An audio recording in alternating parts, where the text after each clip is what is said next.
Семейден 180 шақырым жерде ғажайып нүкте бар. Кіндік нүкте. Еуразия кеңістігінің, Еуразия материгінің орталығы. Кіндігі деп таныды осы нүктені ғалымдар.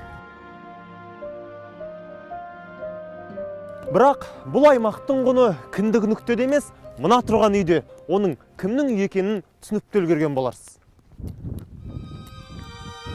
Иә, сол Жидебай, Абайдың қыстауы, Абайдың салғызған тұрған үйі. Көшірме демес, жаңғыртпа демес, сол үйдің нақ өзі. Абай жолындағы салғызушы Айгерім мен Оспан, салушы осы атырапқа белгілі Қораш ұста Төре деген кісі болатын, ал салыс үлгісін берген Абай өзі еді деп суреттелетін қыстау там. Қазір мұражай болып тұрған бұл үйді Абай атам 1895 жылдың жазында салдырған. 6 бөлмелі, 2 дәлізді, биік, сәнді, әдемі. Тағда Абай жолына жүгінсек, әр бөлменің ұзыны көлденеңін, ішкі қатынас есіктерін бәрінде Абай өзі қағазға сызды деген жолдарды табасыз.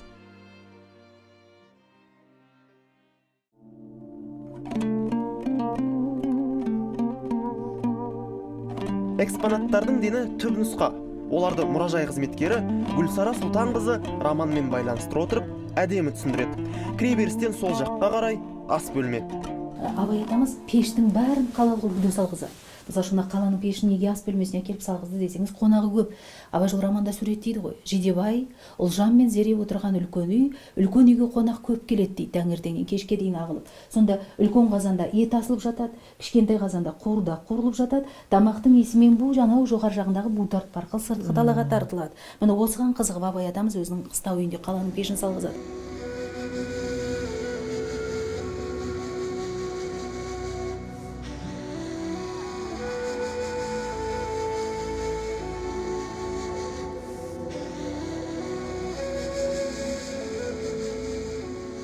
Астау туралы айтатын болсақ, Абай жол романда жазылады ғой. Абай қонағын астау ет тартып, жатақтар астау көжешті дейді. Сол астаумен бүгін біздің көз алдымызда осы Абай мұражай үйінде тұр. Қонақ бөлме ас бөлмеден бөлек. Жиылып алқа қотан әңгіме құрып, түн ауғанша алуан әңгіме айтылатын осында.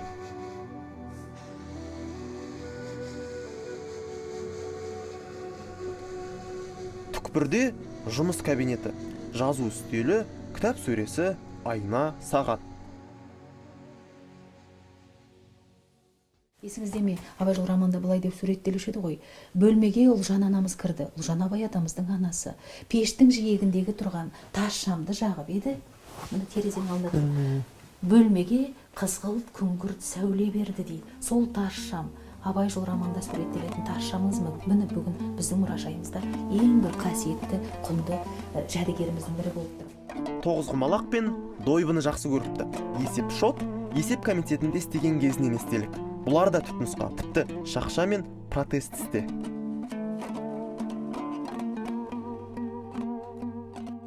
Абай атамыздың өзінің беліне таққан белдігін көріңіз, мынау қабырғада ілініп тұр. Абай жол романда сізге суреттеледі.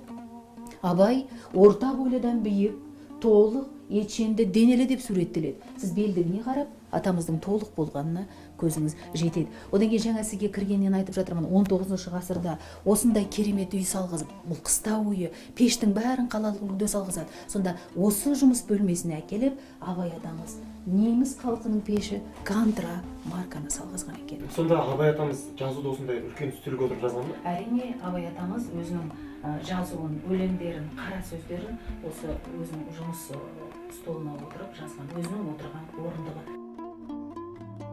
Еуропаша пеш әрбір бөлмеде бар. Жатын үйге голланд пеші қондырылған. Барлық есікті жалғайтын дәліз тектес ортаңғы бөлменің терезесі төбеде. Жарық мол түсу үшін. Ал мынау тошала, соғымға ту биелер сойылып, ет осында сақталады. Ысталып, бапталады. Қабырғаға назар аударыңыз. Үйдің қабырғалары өртең таудың қызғылт тасынан қаланған. Көретін, айтатын нәрсе көп. Әр кірпіші, әр тасы бір қораңыз деген осы да. Өз заманынан озып кеткен Абай әлемі біздің де көз ұшымызда ұзап барады.